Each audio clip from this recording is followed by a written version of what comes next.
Over the city of Gondor, doubt and great dread had hung. Fair weather and clear sun had seemed but a mockery to men whose days held little hope, and who looked each morning for news of doom. Their lord was dead and burned. Dead lay the king of Rohan in their citadel, and the new king that had come to them in the night was gone again to a war with powers too dark and terrible for any might of valor to conquer. And no news came. After the host left Morgul Vale and took the northward road beneath the shadow of the mountains, no messenger had returned, nor any rumour of what was passing in the brooding east. When the captains were but 2 days gone, the Lady Eowyn bade the women who tended her to bring her raiment, and she would not be gainsaid, but rose, and when they had clothed her and set her arm in a sling of linen, she went to the warden of the houses of healing. "Sir," she said, "I'm in great unrest, and I cannot lie longer in sloth." "Lady," he answered, "you are not yet healed, and I was commanded to tend you with special care. You should not have risen from your bed for 7 days yet, or so I was bidden. I beg you to go back." "I am healed," she said, "healed at least in body, save my left arm only, and that is at ease. But I shall sicken anew, if there is naught that I can do. Are there no tidings of war? The women can tell me nothing." "There are no tidings," said the warden, "save that the lords have ridden to Morgul Vale, and men say that the new captain of the north is their chief. A great lord is that, and a healer, and it is a thing passing strange to me that a healing hand should also wield the sword. It is not thus in Gondor now, though once it was so, if old tales be true. But for long years we healers have only sought to patch the rents made by the men of swords, though we should still have enough to do without them. The world is full enough of hurts and mischances without wars to multiply them." "It needs but one foe to breed a war, not two, Master Warden," answered Eowyn, "and those who have not swords can still die upon them.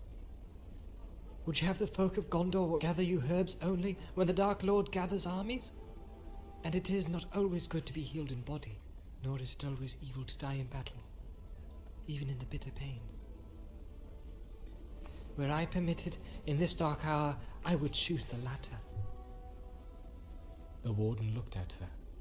Tall she stood there, her eyes bright in her white face, her hand clenched as she turned and gazed out of his window that opened to the east. He sighed and shook his head. After a pause, she turned to him again. "Is there no deed to do?" she said. "Who commands this city?" I do not rightly know," he answered. "Such things are not my care. There is a marshal over the riders of Rohan, and the Lord Húrin, I am told, commands the men of Gondor. But the Lord Faramir is by right the steward of the city." "Where can I find him?"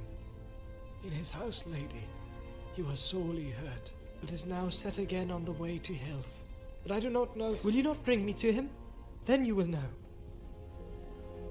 The Lord Faramir was walking alone in the garden of the houses of healing, and the sunlight warmed him, and he felt life run new in his veins. But his heart was heavy, and he looked out over the walls eastward. And coming, the warden spoke his name, and he turned and saw the Lady Eowyn of Rohan. And he was moved with pity, for he saw she was hurt, and his clear sight perceived her sorrow and unrest. "My lord," said the warden, "here is the Lady Eowyn of Rohan. She rode with the king and was sorely hurt and dwells now in my keeping. But she is not content, and she wishes to speak to the steward of the city." "Do not misunderstand him, lord," said Eowyn. "It is not lack of care that grieves me. No houses could be fairer for those who desire to be healed. But I cannot lie in sloth, idle, caged. I look for death in battle, but I have not the height, and battle still goes on." At a sign from Faramir, the warden bowed and departed. "What would you have me do, lady?" said Faramir. "I also am a prisoner of the healers." He looked at her, and being a man whom pity deeply stirred, it seemed to him that her loveliness amid her grief would pierce his heart. And she looked at him, and saw the grave tenderness in his eyes, and yet knew, for she was bred among men of war, that there was one whom no rider of the mark would outmatch in battle. "What do you wish?" he said again. "If it lies in my power, I will do it." "I would have you command this warden and bid him let me go," she said, but though her words were still proud, her heart faltered, and for the first time she doubted herself. She guessed that this tall man, both stern and gentle, might think her merely wayward, like a child that has not the firmness of mind to go on with a dull task to the end. "I myself am in the warden's keeping," answered Faramir. "Nor have I taken up my authority in the city, but had I done so, I should still listen to his counsel and should not cross his will in matters of his craft, unless in some great need." "But I do not desire healing," she said. "I wish to ride to war like my brother Eowyn, or better, like Steward and The King, for he died and has both honor and peace." "It is too late, lady, to follow the captains, even if you had the strength," said Faramir. "But death in battle may come to us all yet, willing or unwilling. You will be better prepared to face it in your own manner. While there is still time, you do as the healer commanded. You and I, we must endure with patience the hours of waiting." She did not answer, but as he looked at her, it seemed to him that something in her softened, as though a bitter frost were yielding at the first faint passage of spring. A tear sprang in her eye and fell down her cheek, like a glistening raindrop. Her proud head drooped a little. Then quietly, more as if speaking to herself than to him, "But the healers would have me lie abed 7 days yet," she said, "and my window does not look eastward." Her voice was now that of a maiden, young and sad. Faramir smiled, though his heart was filled with pity. "Your window does not look eastward," he said. "That can be amended. In this I will command the warden. If you will stay in this house in our care, lady, and take your rest, then you shall walk in this garden in the sun as you will. And you shall look east, whither all our hopes have gone. And here you will find me, walking and waiting, and also looking east. It would ease my care if you would speak to me, or walk at whiles with me." Then she raised her head and looked him in the eyes again, and a colour came in her pale face. "How should I ease your care, my lord?" she said, "and I do not desire the speech of living men." "Would you have my plain answer?" he said. "I would."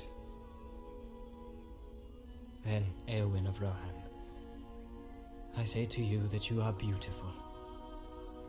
In the valleys of our hills there are flowers fair and bright, and maidens fairer still, but neither flower nor lady have I seen till now in Gondor so lovely and so sorrowful.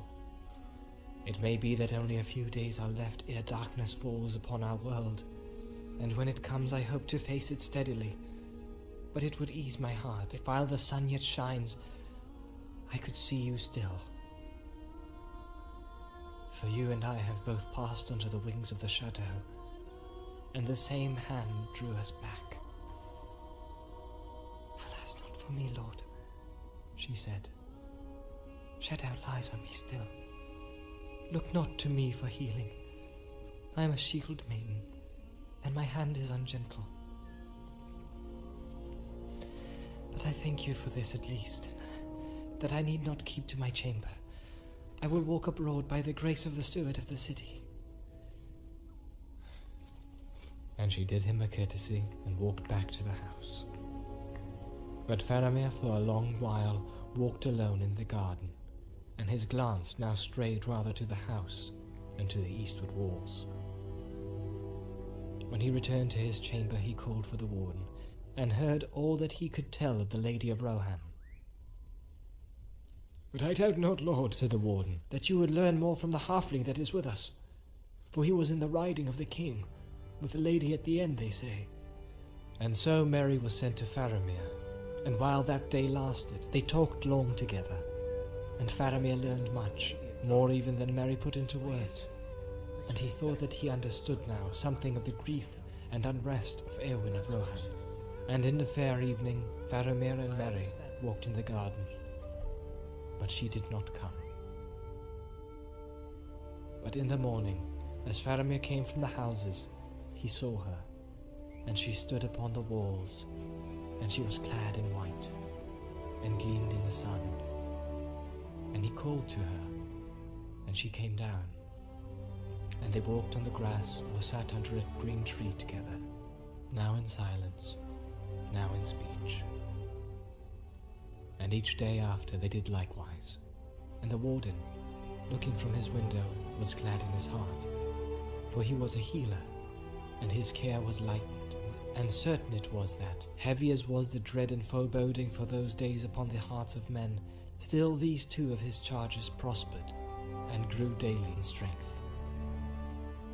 And so the 5th day came since the Lady Eowyn went first to Faramir, and they stood now together once more upon the walls of the city, and looked out. No tiding had yet come, and all hearts were darkened. The weather too was bright no longer. It was cold. A wind that had sprung up in the night was blowing now keenly from the north, and it was rising. But the lands about looked grey and drear. They were clad in warm raiment and heavy cloaks, and over all the Lady Eowyn wore a great blue mantle of the colour of deep summer night, and it was set with silver stars about them, about hem and throat. Faramir had sent for his robe and had wrapped it about her, and he thought that she looked fair and queenly indeed as she stood there at his side. The mantle was wrought for his mother, Findwilas of Amroth, who died untimely, and was to him but a memory of loveliness in far days, and of his first grief. And her robe seemed to him raiment fitting for the beauty and sadness of Eowyn. But she now shivered beneath the starry mantle, and she looked northwards above the grey hitherlands, into the eye of the cold wind, where far away the sky was hard and clear. "What do you look for, Eowyn?" said Faramir. "Does not the black gate lie yonder?" said she, "and must he not now be come thither? It is 7 days since he rode away." 7 days, said Faramir. "But think not ill of me if I say to you, they have brought me both a joy and a pain that I never thought to know. Joy to see you, but pain, because now the fear and doubt of this evil time are grown dark indeed. Eowyn, I would not have this world end now, nor lose so soon what I have found." "Lose what you have found, Lord," she answered, but she looked at him gravely, and her eyes were kind. "I know not what in these days you have found that you could lose. But come, my friend, let us not speak of it. Let us not speak at all. I stand upon some dreadful brink, and it is utterly dark in the abyss before my feet. But whether there is any light behind me I cannot tell, for I cannot run yet. I wait for some stroke of doom." "Yes, we wait for the stroke of doom," said Faramir. And they said no more, and it seemed to them as they stood upon the wall that the wind died, and the light failed, and the sun was bleared, and all sounds in the city or in the lands about were hushed. Neither wind nor voice nor bird call nor rustle of leaf, nor their own breath could be heard. The very beating of their hearts was stilled. Time halted. And as they stood so, their hands met and clasped, though they did not know it, and still they waited for they knew not what. Then presently it seemed to them that above the ridges of the distant mountains another vast mountain of darkness rose, towering up like a wave that should engulf the world, and about it lightnings flickered, and then a tremor ran through the earth, and they felt the walls of the city quiver. A sound like a sigh went up from all the lands about them, and their hearts beat suddenly again. "It reminds me of Númenor," said Faramir, and wondered to hear himself speak. "Of Númenor?" said Eowyn. "Yes," said Faramir, "of the land of Westernesse, that foundered and of the great dark wave climbing over the green lands, and above the hills and coming on, darkness unescapable. I often dream of it. Then you think that the darkness is coming? Said Eowyn. Darkness unescapable. And suddenly she drew close to him. No, said Faramir, looking into her face. It was but a picture in the mind. I do not know what is happening. The reason of my waking mind tells me that great evil has befallen, and we stand at the end of days. But my heart says nay, and all my limbs are light, and a hope and joy are come to me that no reason can deny. Eowyn, White Lady of Rohan. And he stopped and kissed her brow. In this hour, I do not believe that any darkness will endure. And so they stood on the walls of the city of Gondor, and a great wind rose and blew, and her hair, raven and golden, streamed out mingling in the air, and the shadow departed, and the sun was unveiled, and light leapt forth, and the waters of Anduin shone like silver. And in all the houses of the city men sang for the joy that welled up in their hearts, from what source they could not tell. And before the sun had fallen far from the noon out of the east, there came a great eagle flying, and he bore tidings beyond hope from the lords of the west, crying, Sing now, ye people of the Tower of Arnor, for the realm of Sauron is ended forever, and the dark tower is thrown down. Sing and rejoice, ye people of the Tower of God, for your watch hath not been in vain, and the black gate is broken, and your king hath passed through, and he is victorious. Sing and be glad, all you children of the west, for your king shall come again, and he shall dwell among you all the days of your life. And the tree that was withered shall be renewed, and he shall plant it in the high places, and the city shall be blessed. Sing, all ye people. And the people sang in all the ways of the city. The days that followed were golden, and spring and summer joined and made revel together in the fields of Gondor. And tidings now came by swift riders from Caer Andros of all that was done, and the city made ready for the coming of the king. Merry was summoned and rode away with the wains that took store of goods to Osgiliath, and thence by ship to Caer Andros. But Faramir did not go, for now, being healed, he took upon him his authority and the stewardship, although it was only for a little while, and his duty was to prepare for one who would replace him. And Eowyn did not go, though her brother sent word begging her to come to the field of Cormalin, and Faramir wondered at this. But he saw her seldom, being busy with many matters, and she dwelled still in the houses of healing, and walked alone in the garden, and her face grew pale again, and it seemed that in all the city she only was ailing and sorrowful, and the warden of the houses was troubled. And he spoke to Faramir. Then Faramir came and sought her, and once more they stood on the walls together, and he said to her, Eowyn, why do you tarry here, and do not go in the rejoicing of Cormalin before Caer Andros, where your brother awaits you? And she said, Do you not know? But he answered, 2 reasons there may be, but which is true I do not know. And she said, I do not wish to play riddles. Speak plain. Then if you will have it so, lady, he said, you do not go because only your brother called for you, and to look on the Lord Aragorn, Elendil's heir, in his triumph would now bring you no joy. Or because I do not go, and you desire still to be near me. And maybe for both these reasons, and you yourself cannot choose between them. Eowyn, do you not love me, or will you not? I wish to be loved by another, she answered, but I desire no man's pity. That I know, he said. You desire to have the love of the Lord Aragorn, because he was high and puissant, and you wished to have renown and glory and to be lifted far above the mean things that crawl on the earth. And as a great captain, many to a young soldier, he seemed to you admirable. For so he is, a lord among men, the greatest that now is.